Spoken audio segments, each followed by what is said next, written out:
It's Local Edition. Brad Pomerance here in Sacramento. We are joined by Senator George Runner. He is a member of the Board of Equalization.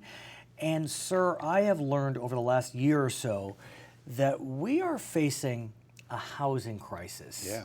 And I don't mean homelessness. Right. We know that's a crisis. And I don't necessarily mean affordable housing. I mean an overall housing crisis when we think about market rate housing. Well, again, it's it's just all supply and demand. So as a result of that, we have inflated. That's one of the issues that causes the higher rate. California has an average housing price right now of about $450,000, and I don't know about you, but especially my wife Sharon, she she loves watching HGTV. Same with my wife, and I watch it as well. And I should say I do too. Yeah. And it's amazing to me, they'd show you these homes, and and you look at this and they say, and this is $275,000. You think $275,000, 3,000 square feet, a half acre, and it's just so unique for us in California because we're just not used to those kind of issues and prices. So it makes you scratch your head and say, why? What? Well, we're learning why. I mean, like you said, we're about $450,000 as an average, which is 2.5 times greater than the national average. Mm-hmm. And apparently, we're just not building enough homes to keep up with the population.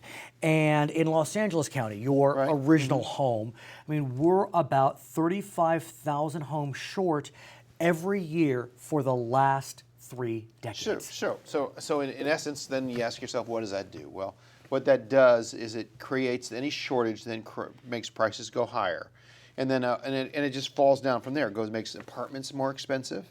It makes any kind of housing, but it puts families together, multiple families in single houses. All those things are what are the result of a shortage. And what we now see is that what had been considered rural areas are now essentially suburban areas. Yeah, because I mean, think about the Antelope Valley. And again, you have some folks that are open to that, and so you see whole areas that pop up that had small populations that now have large populations.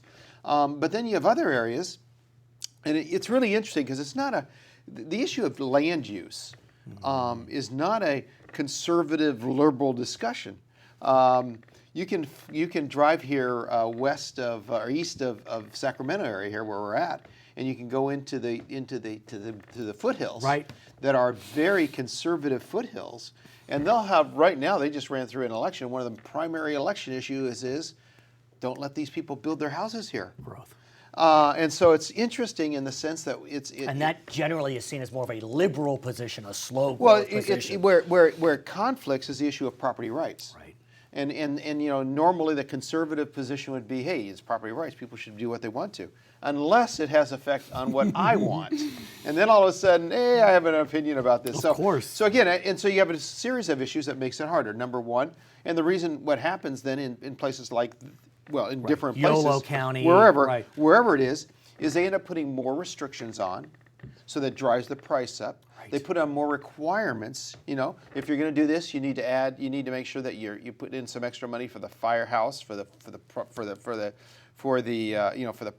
the schools, and all these things end up just piling on top of the cost of the house. And unfortunately, then what happens is you end up with a higher priced house on top of the shortage in the market. And what that does is it drives people away from being acquirers, buyers of home, and then that becomes a catalyst for the need for more affordable housing in the truest sense, where the government gets involved in trying to create affordable housing units. And you think about that, because then what does that do?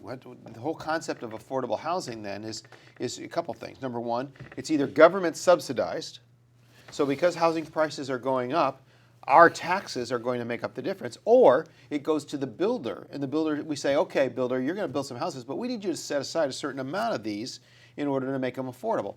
When you set aside these houses, the builder makes up for the price in the other houses. Now, Governor Brown is looking at that very issue, and he has proposed, much to the chagrin of many in his own party, certain, I'll call it set-asides for builders if they are willing to look at higher density, if they're willing to look at low-income properties, but it would cut red tape. Well, for these builders, and then thereby limit local control in the way and you that's described. exactly what happens. Remember, what happens right now is the issue of land use is a very strongly held value in local government. That's that's what they believe. Well, look, local government believes that one of the things that they must do, that they're elected to do, that their job is to protect the land use in their communities. And so when the state comes in on top of that and says, well, okay, but we're going to change the rules for you, and we're going to force these folks, we're going to force you to make these new rules if these people do these things. And all of a sudden now you're undermining the locals in regards to as they want to play in their communities. But at the same time, one could argue that that is in line with more, let's call it conservative positions, because you are limiting red tape. CEQA, California Environmental Quality Act, is being dealt with in a way that's not as onerous for the builder. So again, like you said, these issues are not left-right. This is not a partisan liberal Democrat or liberal conservative discussion, because you have conflicts on all sides of this issue. And again, you have some very good areas that are very conservative where they just as soon not have anybody else move in. They got there first. I got mine. You go find another place. I want to speak about the minimum wage, sir.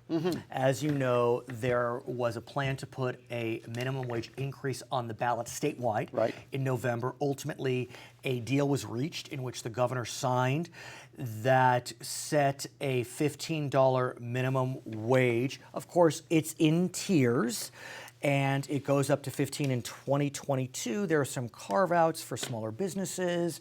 There is an ability for the governor to block the increase if there's an economic downturn. What do you make of this deal, sir? I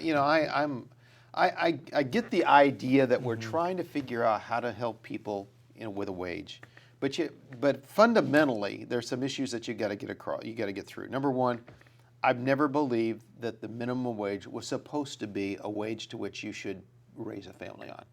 Minimum wage, I've always believed, is this entry-level wage that you go in, you're going to school, you're unskilled, you're doing these things, and you're able to make some money on the side.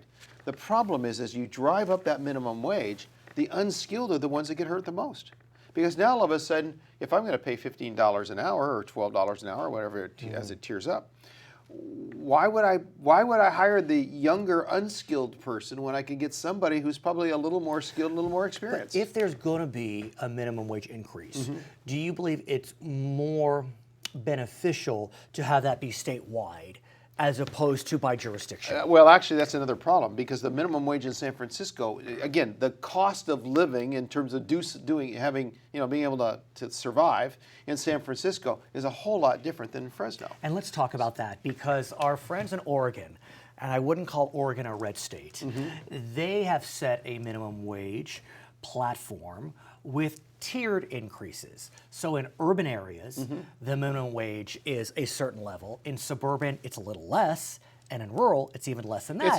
It's probably a smarter way to do it if you're going to do it, because what happens, again, where it affects you the most is in high unemployment areas, where rural areas. Because again, who you're going to hurt there the most are the unskilled individuals when you already have high unemployment rates. Are you concerned that with this increase in minimum wage, our friends in Nevada, our friends in Arizona, they'll start trying to pluck businesses?